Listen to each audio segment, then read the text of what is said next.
All right, this is your last chance. The alleged mastermind of the 9/11 attacks was waterboarded 183 times. We are willing to uphold our values and our ideals even when we are afraid and under threat, not just when it's expedient to do so. Politics and torture. Next on Global Pulse. A comparison of how broadcasters worldwide are covering the CIA torture memos.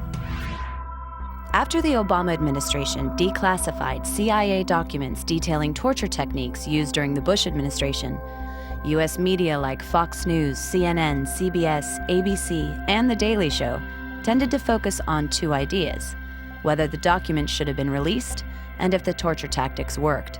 Of all the decisions he's made in his young administration, the most agonizing was his decision to release these Justice Department memos from the Bush administration. Abu Zubaydah was waterboarded. Ironically, the U.S. military has done that to thousands of our own pilots and special forces for training, but Mr. Obama decided it is too harsh for terrorist leaders. We are America. We do not torture. Some senators, including John McCain, said the president should be looking forward to solutions, not backward to recrimination. But they didn't put out the memos that show the success of the effort, what we gained as a result of this activity. Some Republicans tonight say the Obama administration is behaving like the leadership of a banana republic, as they America is less safe because of the release of these memos. Everyone's not upset about the fact that we torture. They're upset about the fact that we now know about it. All of these techniques have now been ruined. Oh, great! Ruined! Internationally, the coverage was less about politics and the efficacy of the tactics, and more on the horror of torture and who is to blame. France's TV5 focused on the outrageous details of the memos. A memo from 2002 acknowledged the possibility of imminent death for the subject, but denies it is an act of torture. Waterboarding is described in 2005 as not physically painful.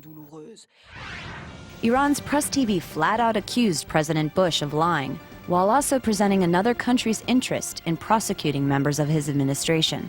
Forced by court order, the release of the memos only serves to prove what the world already knew, that this was a lie. This government does not torture people. In Spain, High Court Judge Baltasar Garzón is considering whether to launch a criminal investigation into 6 former Bush administration officials over torture. Despite pressure from Washington and the Spanish Attorney General's recommendation against a probe, Garzón might just go ahead with it.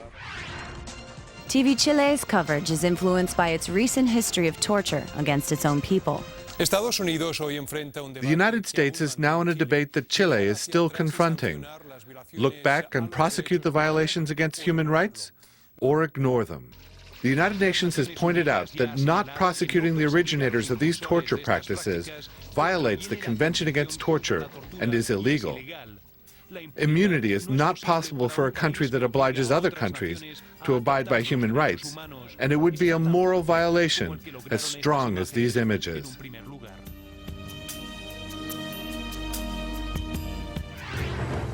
Al Jazeera connected the dots between the torture tactics and the Iraq War. As Bush prepared to make the case for invading Iraq, top officials demanded interrogators at Guantanamo supply evidence in support of their preconceived belief about a connection between Saddam Hussein and al-Qaeda. The more frustrated people got in not being able to establish this link, there was more and more pressure to resort to measures that might produce more immediate results. While the Obama administration tries to clean up America's image and eliminate torture, according to one Guantanamo inmate, the abuse continues.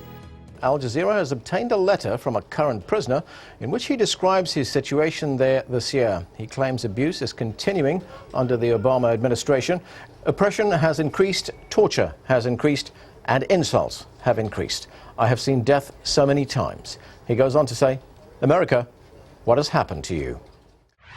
For Global Pulse, this is Erin Coker.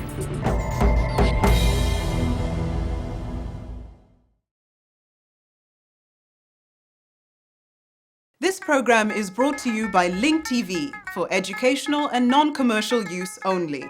Link TV is the only US network dedicated to global and national news, uncompromising documentaries, and diverse cultural programs. Programs that connect you to the world.